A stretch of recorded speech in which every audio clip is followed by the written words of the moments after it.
very, very young, okay, when they start growing, but they're one of the fastest growing seaweeds. You might go back 3 weeks later and they look like the top, right side. Very, very fast growing.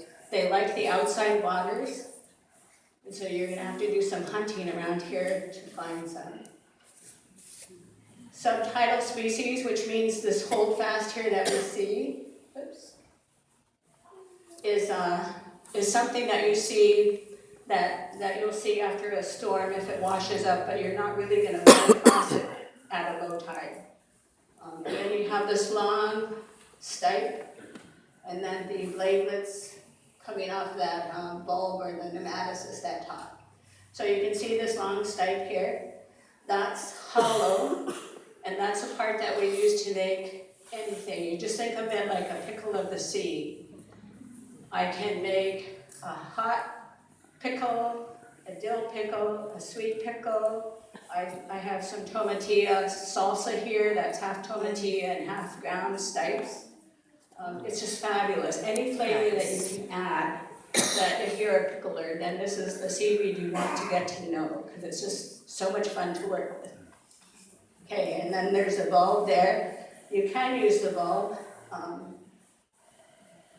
It's up to you. And then these long bladelets here can be harvested at certain times. Okay, so this is when my husband goes out fishing. He doesn't take me anymore.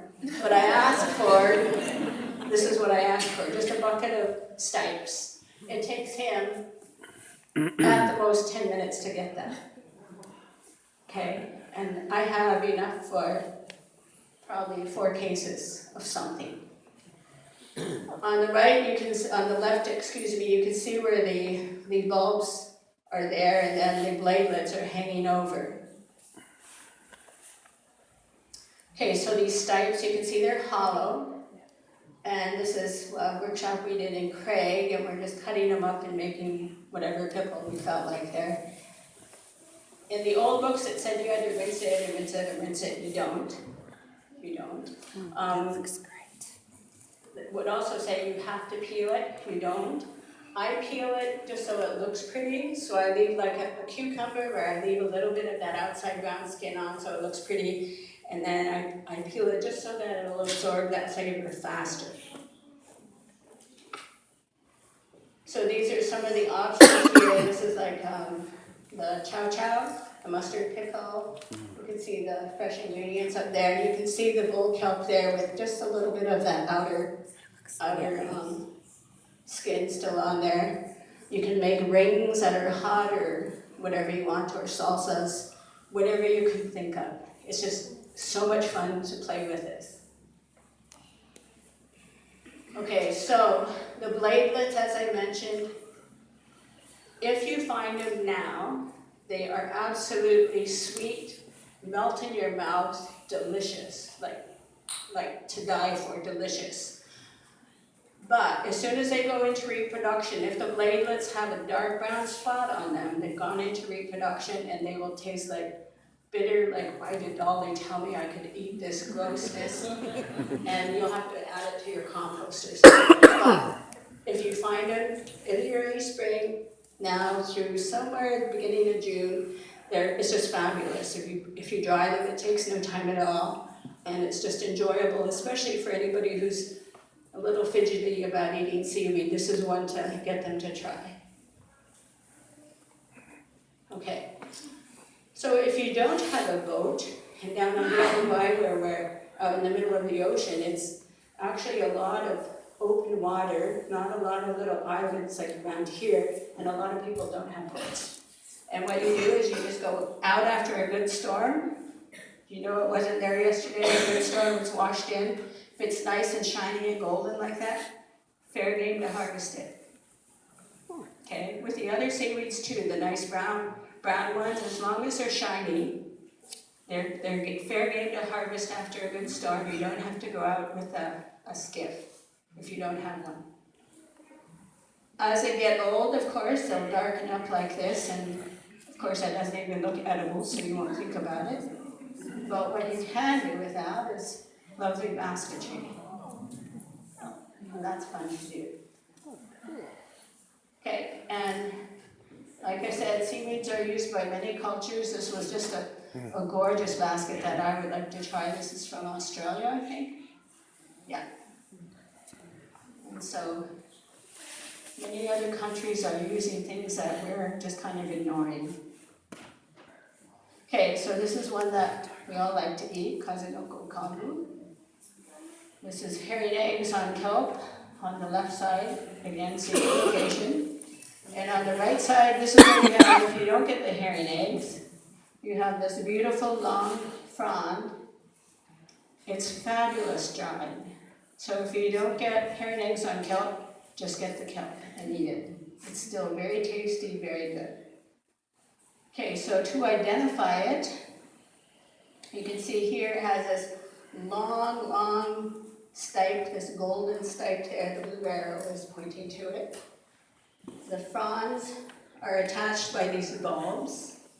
Okay, if you're harvesting the seaweed, you never take that bulb. Okay, you want to snap it at right above the bulb, and it'll snap right off and you've got the whole frond. If you were to take the bulbs, and you took too many from this long, beautiful seaweed, those bulbs, pneumatocysts, are holding it into the water column so it can get all the nutrients. If you take too many bulbs, it's going to sink and die. Okay, so just leave the bulbs attached. So the way to identify it, if you had a bunch of brown seaweeds that had washed up and you weren't sure, we've got a great sample here. The whole surface is bumpy, very small bumps. To me, it reminds me of corrugated cardboard. Okay, the whole surface is bumpy. There's no smooth edge. Not a good picture here, but we have samples, and the very edges of it have little tiny teeth that come off. So if you're not sure and you see teeth, you think, aha. And the common name is giant kelp. So if you don't remember Macrocystis giant kelp, if you don't remember that, just still dry it and try it anyway. Okay, so those are the major ones I wanted to talk about. There are other seaweeds that are edible. I don't like to focus on them because they can be in very small patches, and I don't like the idea of them getting over-harvested very easily. But things like the sea sack, here you'll find in lots of areas. If you're out kayaking or camping, this is a great thing to harvest and add into like a salad or a soup. Okay, so success, again with the brown seaweed, that's probably a half hour's worth of harvesting. With the red seaweed, that's probably 2 hours of harvesting.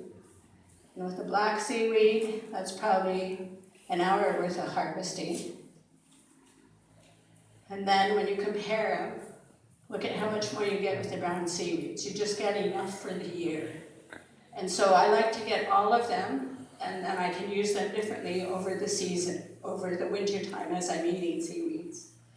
But you can see they're all different amounts of work, so we don't want to just focus on the black seaweed because the other ones are valuable, they're tasty, they're nutritious.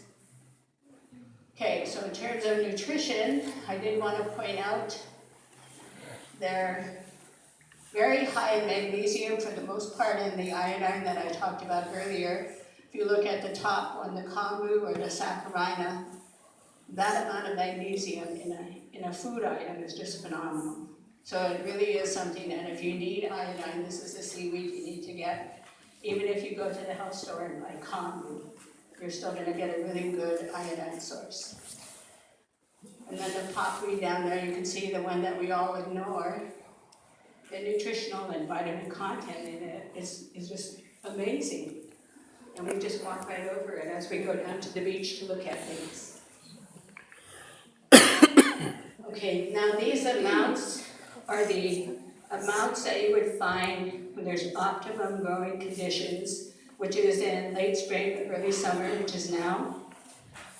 As the season goes on, and we don't have the water overturning, and we're not going to have as much nutrients, then these numbers will probably all drop. Okay, so this is just an idea of what it's like. So if you wanted something that was high in iodine, then that's what you would get. If you wanted something that was like a different vitamin, this would give you an idea of which one to harvest, but the exact amount may change depending on the time of the year that you harvest it. Okay, so one of the questions after the big earthquake in Japan was radiation in seaweed. Seaweed will pick up radiation. However, the half-life is like 60 days, which means in 60 days, the far majority of it has radiated. Iodine is a volatile compound, so it breaks down easily. Okay, so it's not harmful to us anymore. So the trick is, if you're harvesting and you're very worried about radiation, then you just leave it in your cupboard for 2 months. And if there were any radiated iodine in there, it would have broken down. Okay, so that's the whole message there. And then again, I said that Alaska is working on several seaweeds, and the one they're really focused on right now is the fucus, that it's probably one of the superfoods that we should be eating all the time, and that they're working on it, particularly with reference to diabetes. So if you have diabetes, fucus is the food for you. And then again, seaweed harvesting is just fun. It's good to get out there, bring the kids out. You don't have to have a boat. You can find a good low tide somewhere. You can get a lot in a short time, or try a couple different varieties and see what they taste like and what you like. And it's good to get out in good fresh air. There are a couple of inedible ones, but for the most part, seaweeds are pretty fair game. The top one is a Corallina species. It's that sort of pinkish with the white tips. It sort of looks like little corals. It isn't, it's actually a seaweed. It grows in low tide areas with lots of wave action. So if you're on the outside west coast, you would find it. If you're on the inside, probably not so much. The reason you don't want to eat it is that it's really high in calcium carbonate, so it's going to be crunchy and probably make your tummy hurt, but it's not going to kill you. Okay, the bottom one is a Desmarostia. The common name is acid kelp, and that's because it has a very high content of sulfuric acid in it, which is rotten eggs. So if you were to pick it up, you would smell rotten eggs. Okay, if you put it in didn't smell it and put it in with your other brown seaweeds, it would destroy all the other brown seaweeds. In the 25 years that I've been doing this workshop, I've seen it once up in, because it's in the Bay Area. It's a subtidal species, so I know that divers see it, but it doesn't wash up much. I've only seen it once. It's not something that I worry about, but if I ever run across something that smells like rotten eggs, of course I'm going to leave it alone. Okay, so that's the worst of the seaweeds. And then seaweeds can be very fragile. And so if you just see a few here or there, this bottom one, if you step on it, it's dead. Okay, the top one, this teacup one, you're not going to find very much of it. So if you see one or two, just leave it. Okay. But you can come across some place where, this is Kodiak, where you could just like hear swimming in it. It's just like, oh my God, this is heaven.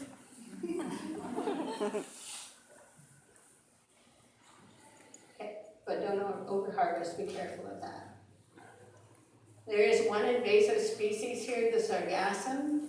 If you ever run across this, Fish and Game would like to know about it, because they are trying to get a clue of how far it is worldwide. I have seen it in Craig, which is kind of sad. Because once it takes over an area, it's a floating seaweed and it just kind of chokes off the area. Okay, and this is one thing you have to be wary of, especially in the Ketchikan area, because we still have a lot of outfalls here. And because seaweed gets all their nutrients, not a plant, it gets a seaweed, the nutrients from the frond, right from the ocean into the frond. So if you have bad stuff in the water, it's going to go right into the frond. Okay, so 2 places that we looked at last year that you do not harvest from is around Buggy Beach. Okay, someone tested there. And past that, yes, Mountain Point.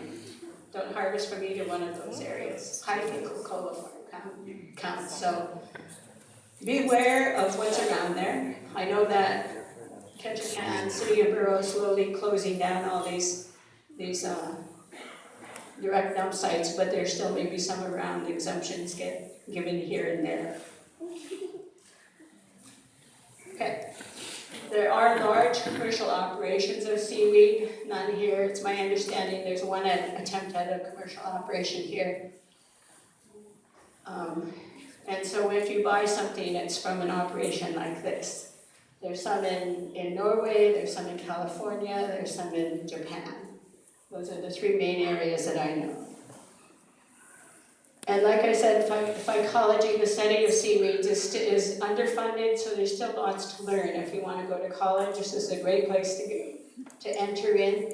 The seaweed was probably known to the Alutiiq people along there for hundreds of years, but was discovered by a lady in 2008 when she did some diving around there, and it had not been recorded in the phycology books before, so lots of opportunities to learn. Okay, so the two books, I have both of these here, mine. This is also available, I believe, at Parnassus. I keep saying that, so I hope it's there. And then one by Louis Jewell, and he's updated his book. There are a couple websites. Alaska Sea Grant for my book. Seaweedsofalaska.com has great photos, so if you're not sure and you just want to go through them and identify your seaweed just by plumping through pictures and you don't want to go through any classification system, that's a great site, as well as the UBC site is fabulous for the same reason. Okay. So it's just amazing. There's so many seaweeds that we can harvest and so few that we do that. You know, I really encourage you to go out there and harvest with your family and try it and find some that you like and enjoy it. Okay, so because it did say seaweeds and I think plants is what Naomi put on there, so I added the two that I know, that's beach greens or beach asparagus.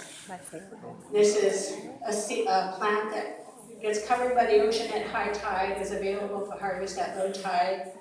People will put up cases of this. Yeah. And I put up quart jars now. I don't even bother with pint jars anymore because I use them in large salads for potlucks. And these are pickled, so I can have one quart jar, open it, and just slowly eat it as I want it, or use the whole thing. Okay, so that was, when I think of harvesting beach asparagus, I think of 4th of July, but probably a little bit earlier. Okay, so the end of June, mid-June, I'd start looking. It tends to like areas where there's not too much wave action, but that means that it can be kind of silty or sedimenty, which means it needs good rinsing. Okay, and then the other common marine plant is goose tongue, which will be much more common around here than the beach asparagus. This, you'll find small patches of it here and there, like among rocks and boulders and stuff. Harvesting these end of May, early June. It's what I would call a succulent, and so these long green leaves there are the part that I want. You can see where a deer has gone through there and taken a couple bites. They love this particular plant. And once the flower, you can see the flower there in the center of some of those. Once that gets pretty sturdy and starts blooming a bit, then the main leaf of it will be stringy. Still edible, but stringy. Okay, so this is something that if I harvest in May, I'm very happy. If it's picked fresh, either steamed or sauteed, and if you want it for the winter, it doesn't jar well, and so most people will blanch it and then freeze it. Oh, that's it. Okay.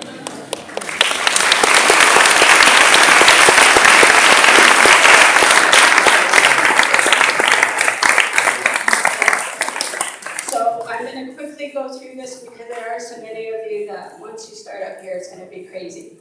There's some pickled beach asparagus here. Okay, so just take a little bit, be aware that there's lots of other people that want to try it. This is the tomatillo gold kelp, so that's that long gold kelp with a hollow center. I grind it so that it's half gold kelp and half tomatillo and make a great salsa. Fabulous. a pickled bull kelp. So you can see the rings here. Just have those little green stripes on that. That's just because I like the look of it.